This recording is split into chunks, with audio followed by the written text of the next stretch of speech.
So I've been asked a few times, where did the name Bill Bellum come from? Where did Gorgeous George get the name Bill Bellum? I thought I would talk about that, and then I'll probably ramble about a few other things along with it, so bear with me as we take a little ride. The name Bill Bellum came about when earlier this summer, Piss 4400 was wanting to talk to me via email. And I've been on the internet a long time, and from what I've seen, there's usually not much good that comes from revealing personal information about yourself. Of course, in some situations it's okay, but it's never a bad thing to be a little discreet about who you share your information with. And so when he wanted to chat with me via email, I was willing to do it because at the time I really rooted for him to succeed. This was right around the time Sean was tiring of Piss 4400, and I felt bad for him. I felt like if I could offer him some advice, I would do it. So, with that said, despite the fact that I was willing to help him, I didn't completely trust him. He seemed a little bit off kilter in the sense that he's unpredictable, and he's an emotional person. He acts out in ways simply because he gets upset.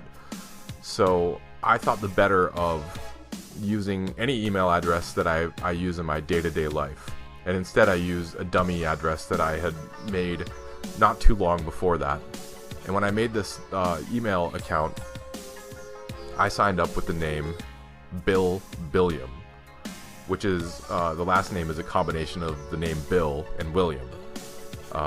I put like 2 seconds of thought into it, and rather than have last name read out as strictly William with a B, I changed the last part of it to have an IUM instead of IAM. So I literally spent a handful of seconds coming up with that name. It meant nothing. It was just an offhanded name that I came up with to fill out the entry form. But anyway, when Piss 4400 saw it, he is not the greatest reader, as I think we all know, or speller, or he struggles with language, and he couldn't spot that it was an obvious fake name. So in those emails, he would always address me as Bill, and I never corrected him because there really wasn't any point. If I corrected him, what am I going to tell him? Like, that's not my name. I'm not going to give you my real name. But it seemed pointless to correct him, so I just let him address me as Bill, never thinking that he would one day reveal that name to people on YouTube.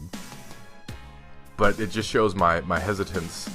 My hesitancy was well-founded, that I didn't share anything relevant to my personal life or information with him. And so shortly, or not even shortly, it was several months later, I didn't hear from Piss 4400. And then he pops back up, and I think he made that legacy account, and shortly after that, he might have made another account, but that's when he started calling me by what he thought my name was. And of course, George hangs around like a pig at a trough, looking for information, trying to pick up crumbs like a dog under the table. And he spotted Piss 4400 using the name Bill, the way Piss 4400 pronounces it, Bill Bellum. So George jumped on that, and we all will remember the glee in his face as he made that State of the Union video where he was so happy that he had this name to go by, and he finally admitted that I wasn't Timothy K. Reddy because he had this new name, because he's so desperate to have some kind of name or face, or hopefully in his case both, to use against someone. And like he said in the video, when I name people and I expose them, they don't like it and they hide, which is a funny claim because he's known Sean's name forever.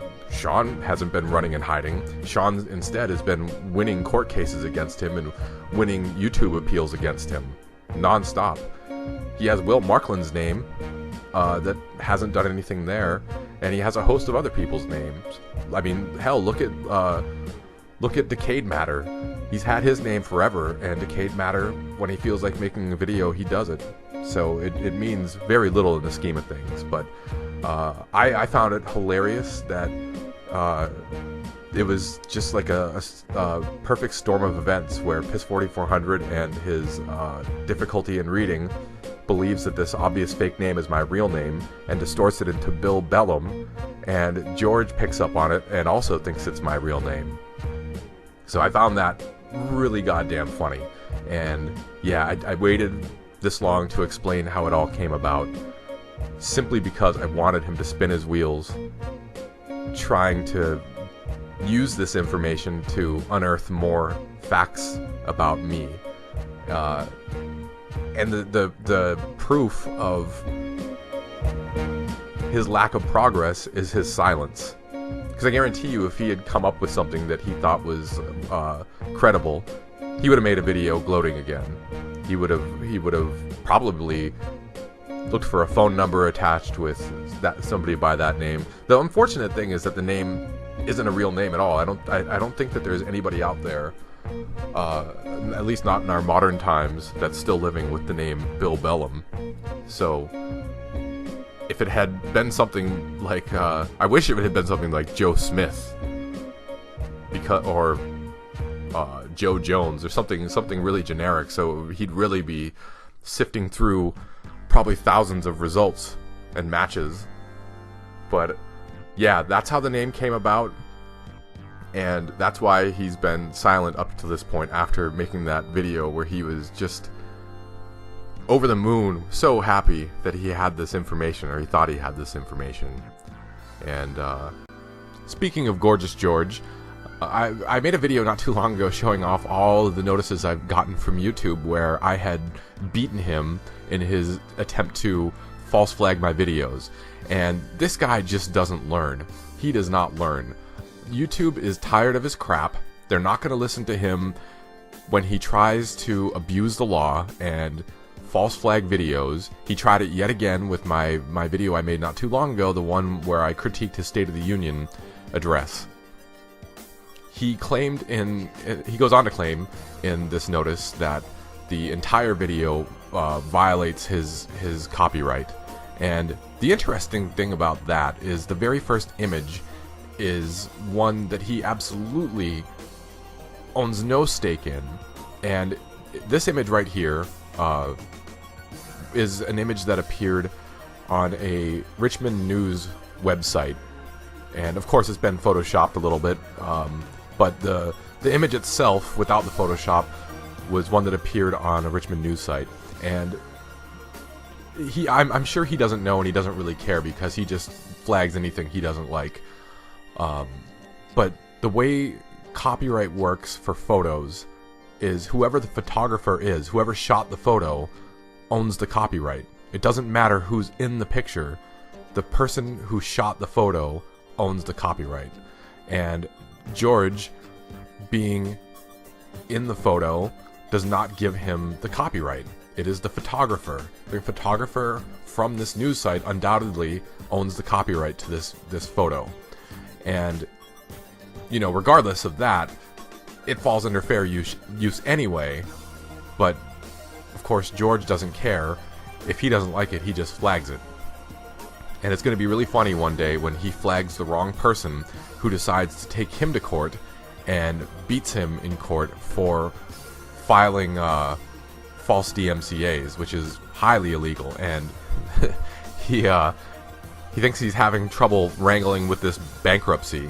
Well, if he does this to the wrong person and finds out the hard way how much money it can cost him, it's going to be a walk in the park, this bankruptcy, compared to what happens to him, to the person he false flags.